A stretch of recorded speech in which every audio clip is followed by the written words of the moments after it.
...2014 is an exceptional year for Formula One. An absolute raft of regulation changes commanded us to make a very early start on this project. The F14-T began life more than 2 years ago in order to give us sufficient time to do the ground-up redesign of every aspect of this car. Followers of the Scuderia will see some of the heritage of our earlier designs in the F14-T. The pull rod, front and rear suspensions being the most obvious example. However, beyond these superficial similarities, there is very little to connect this car to any of its predecessors. Although the external changes to the appearance of the car are already substantial, they're small compared to the changes that are going on beneath the skin. Underneath the bodywork, the cooling system needed to be completely reinvented compared to the year before. It's much more complicated, and we had to make a very careful decision to make the right choice between engine power and downforce. This is a fundamental aspect of the regulations for 2014, and it's one of the areas where it's a big advantage to have the engine and the chassis side of the car all under one roof in the same company. Il progetto dello 059/3 è un progetto che inizia da più di 2 anni. Ha visto il nostro team lavorare insieme per portare questo prodotto nella vettura 2014. Il regolamento prevede il ritorno al turbocompressore. Avremo quindi un motore a V 6 cilindri da 1600 cm3. A questo turbocompressore sarà connesso un motore elettrico. Il motore elettrico potrà recuperare energia del gas di scarico e nello stesso tempo aiutare il compressore a accelerare in uscita di curva, risolvendo il problema tipico dei motori turbo, il famoso turbo lag. Ci sarà un altro motore elettrico, simile all'attuale Kerz, ma di potenza doppia. Un motore che potrà spingere la vettura per più di 30 secondi e che prenderà energia da una batteria ben più grande di quelle a cui siamo abituati attualmente. Un'energia circa 10 volte rispetto a quella che utilizzavamo nel 2013. Higher levels of torque, different RPM, 8 ratios compared with 7 of the previous year. All these required a completely new transmission for 2014. We've designed our transmission with the aim of delivering efficient power to the rear wheels, of delivering class-leading starts, and ensuring that we have high levels of reliability throughout the whole season. The complete brake system has been re-optimized for this year's rules. For the first time, we see the introduction of the brake-by-wire control system for the brakes, a system which allows the brake feeling and consistency and also the control of the brake balance to be maintained during the braking maneuver as the effect of the energy recovery system, the ERS, waxes and wanes during the braking. Un'elettronica di controllo molto più complessa che dovrà gestire tutto questo nuovo power unit. È molto importante considerare che ci sono 3 aspetti del nuovo regolamento che sono veramente caratteristici. Innanzitutto ci sarà una portata limitata di benzina. Portata limitata di benzina vuol dire lavorare sull'efficienza, lavorare sui combustibili, chi è più efficiente avrà più potenza. Quantità totale di benzina limitata, quindi strategia di gara, lavoro in team e su questo penso che noi saremo forti perché lavoriamo tutti sotto lo stesso tetto, quindi gestione del power unit durante la gara. Terzo aspetto, l'affidabilità. Solo 5 power unit per pilota per tutta la stagione, quindi affidabilità totale di tutti i componenti del power unit. New rules for the chassis and nose give the car a very striking appearance with a much lower front than the year before. New rules to the rear wings forces us to abandon our entire family of rear wings from the previous year. A longer stroke DRS, a shallower profile to the rear wing section, and also pillar-mounted rear wings. At the front, only a small change visually, but a huge change aerodynamically. The wing is narrower by a few millimeters either side.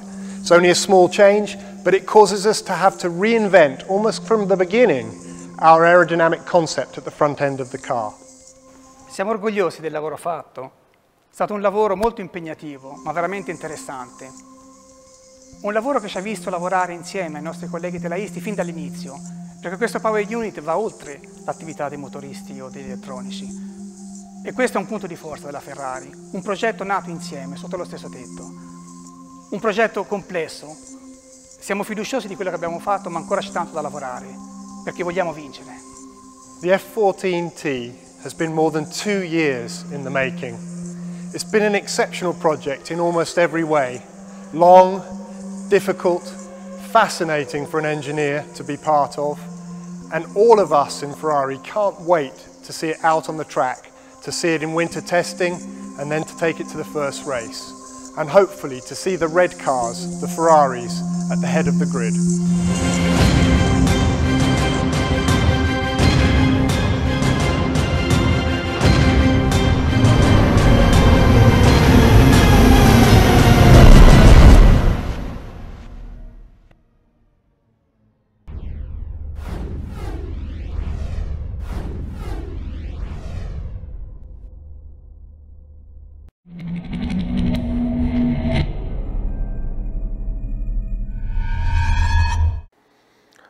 It's nice to come back to the Ferrari team, the place that I won my championship in 2007. Obviously, the aim is the same. We want to do the best that we can, try to win races, try to win both championships, and the time will tell what will happen. But definitely fighting for the biggest victory.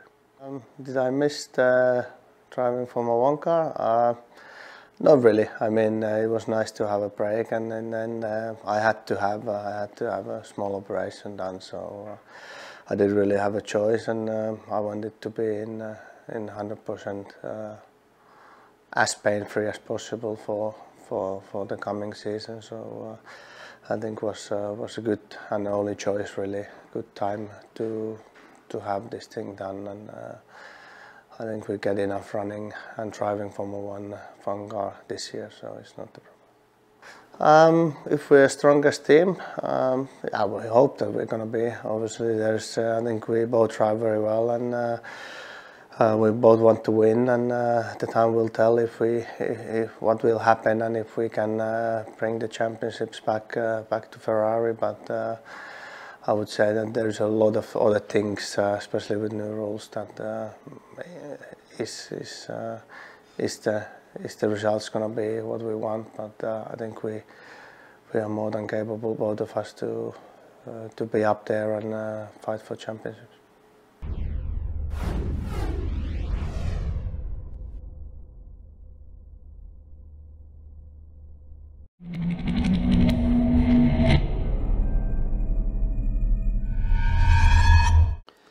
Well, I think Schumacher winning the 5th year with Ferrari.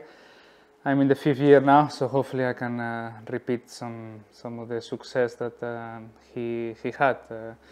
Obviously, in the last 4 years, we have some opportunities, especially in 2010, 2012, we were very, very close to win the championship. So this year we will try again, and hopefully this time will be the good one. Definitely, I think in 2014 the Formula 1 will change a lot with the new regulations. That will take also some implications on the driving style. So definitely, I'm looking forward to discover this new Formula 1. I think Kimi and me as a team, we should be quite strong on the paper, because we had some success in the past in the Formula 1 career, but this you need to discover every year. We start from zero. If we do well, we will have a very strong team, and we can deliver some good results for Ferrari.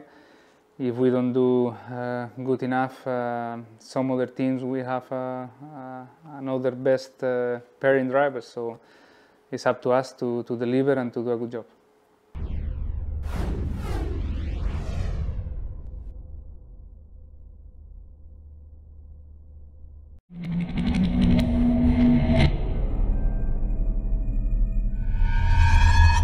I think that this year the technical challenge is, as far as I remember, the biggest one that we have seen in the last decade of Formula One.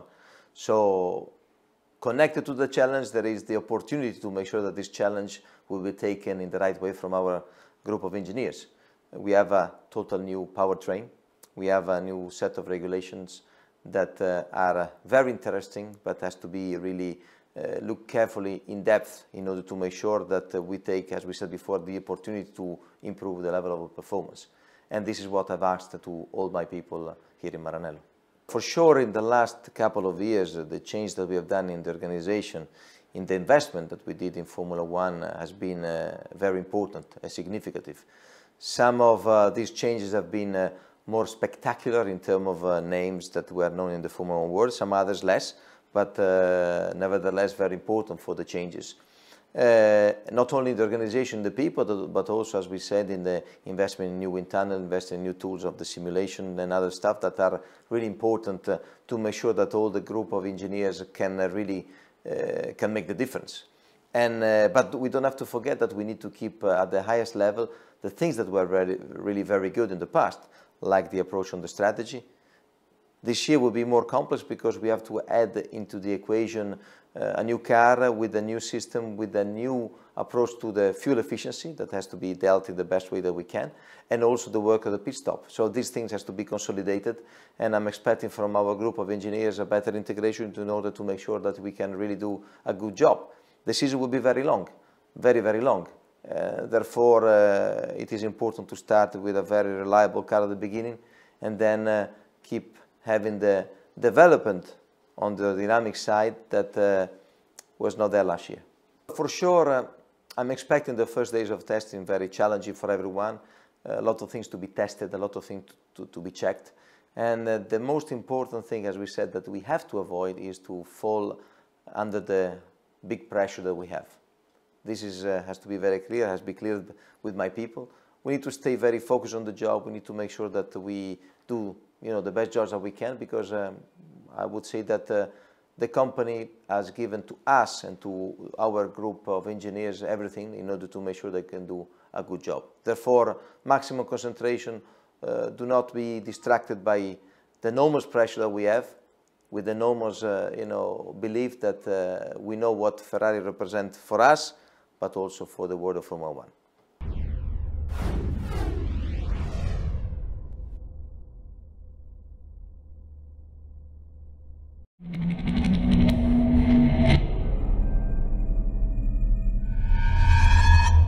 Dear friends, as every year, a day like today is a very important one. And having said that, I'm here since more than 20 years, but each year is a different day. I'm confident because we have a strong team, and I think that we have all the ingredients to be successful. Two very strong drivers. I'm pleased to have Kimi back. Kimi has been the last driver to win the championship with us, and Fernando has made a fantastic season, achieving a second place in the last 4 years. Now it's time to win, and to win I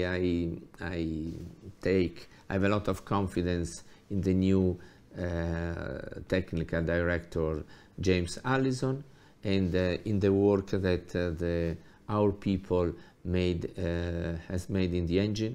Very complicated engine, very complicated system, and I think that particularly at the beginning of the season, reliability will be crucial. Whenever we have new rules, it's difficult from the beginning to find out who is competitive and who is less competitive. but our goal is to be on the top.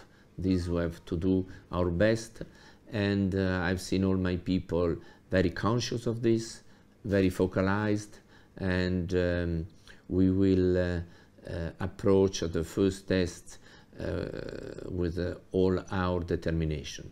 Having said that, I think that we have to give at our drivers not only a competitive car but as a competitive team. Domenicali has has done some innovation in the team. I'm very confident, and I count on you, because we share the same passion, but we share also the same goal: try to do our best to come back to the victory.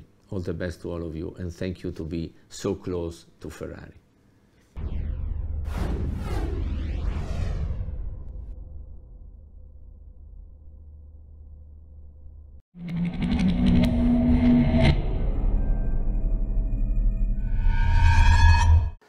Working in simulation and in the simulator has been ongoing for at least 2 years on this year's car project.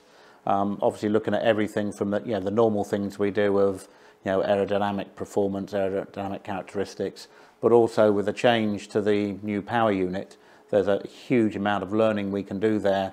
Initially setting all the bases of what the design target should be and the various trades, but then also more recently we've now got the race drivers in the simulator working through all the different power unit strategies, so how to best use the engine, the ERS, fuel trading. I think that I think certainly the race drivers found that very useful, very informative in preparing for the tests. We've already worked through Bahrain and Jerez.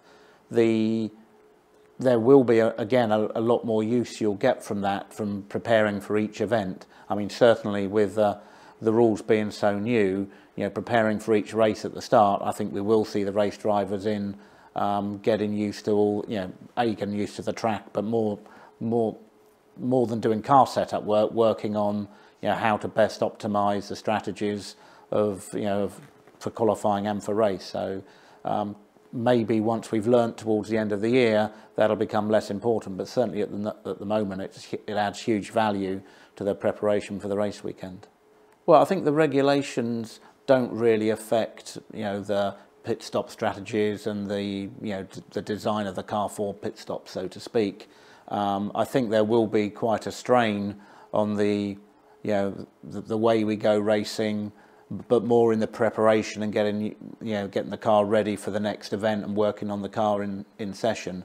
I mean, there's a huge increase in the complication and a huge increase on the workload, both on the engineers trying to work out exactly how to optimize it or to solve some very complicated problems, and also for the team in general, the mechanics working on engine and chassis. The workload does go up quite dramatically with the rule change.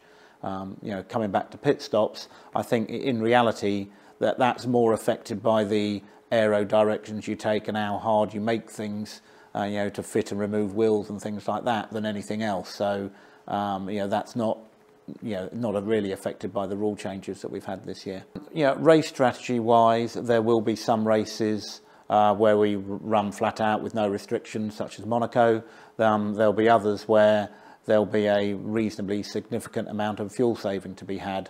I suppose we go to Melbourne, we've got either the best or the worst of both worlds. So it's a high fuel consumption circuit, and I'm sure we've got to get used to learning the strategies and the basic strategies for saving fuel, but then also strategically, where do you want to go quick, where do you want to go slow, because you can change the pace of your car by plus or minus a second depending on what fuel or energy you want to use on any particular lap.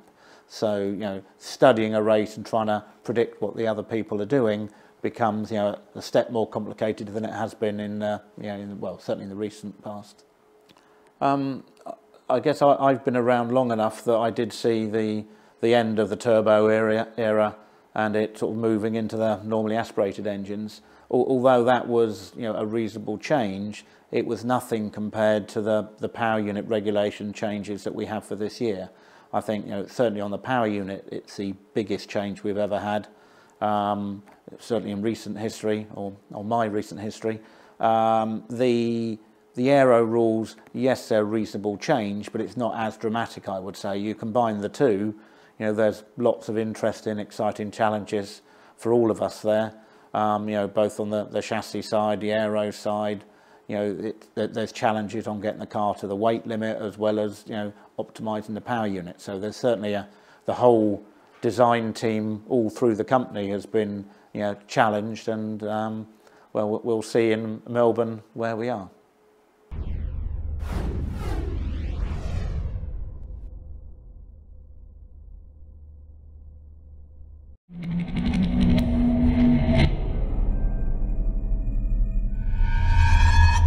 "2014 sees us, for the first time in many years, have free development of an engine from a clean sheet of paper. And for sure that's going to bring a level of variation of power between the various engine manufacturers that makes the engine a much more important competitive factor in 2014 than it has been in recent years. But the rules on aerodynamics are also very new. The rate of development that we will have aerodynamically through the season will be very steep, and the importance of aerodynamics to the championship is going to be at least as important as the differences in power levels between the various engine manufacturers. However, if I actually had to choose a thing that was likely to be the dominant factor for the whole season, I would choose neither the level of power nor the aerodynamic development. I would say that this year reliability is going to be absolutely fundamental. Every engineer who works in Formula One is privileged. We work with quality of people, absolutely of the top level. We work with equipment and tools that are from the front rank. So we're all very fortunate all the time. However, this year we've had the additional pleasure, from an engineering perspective, of being able to start with a clean sheet of paper, a completely new project, a complex and difficult project, and to be able to design from nothing the entire layout of a very difficult and complex car. That, for an engineer, is like Christmas every day. However, saying that it's a pleasure, we also have to remember that it's been very, very difficult as well. And the difficulty doesn't stop at the start of the season. We've got races ahead of us, and that difficulty will continue through every race as we try to make sure that we keep improving the car through the year. In Formula One, everything is always a fight. You fight at every level, managing projects, trying to find small developments on the car, investing in your people, investing in the infrastructure in the factory. And it's a continuous process. However, I'm lucky to have arrived here at Ferrari at the end of a period of very heavy investment in the tools that we have in the factory. Big investment in the wind tunnel, big investment in all of the dynos that we use for developing the engine. And that investment is going to see Ferrari set fair to prosper in the coming period. As long as we, the workers at Ferrari, the engineers at Ferrari, work well to make the most of the opportunities we've been given with the investment that's been made.